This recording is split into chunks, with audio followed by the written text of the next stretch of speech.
কে দিল সেটাই জানি না।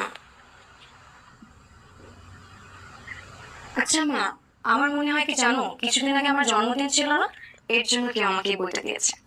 হ্যাঁ, তাহলে তো নাম ঠিকানা লেখা থাকবে, তাই না? এমনও তো হতে পারে কেউ সারপ্রাইজ দেওয়ার জন্য দিয়েছে। না, তো অন্য কিছু। পাশের বাড়ির ব্যাচেলর গুলো আছে না, ওগুলো ওদের কাজ। আজব, ওরা এমন কেন করবে? ওদের সাথে তোমার কখনো কথাই হয়নি। তুই এগুলো বুঝবি না।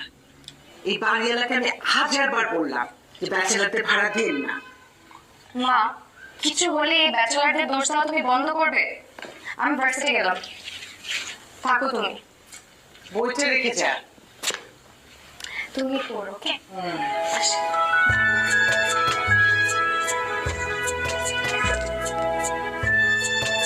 দিল কি?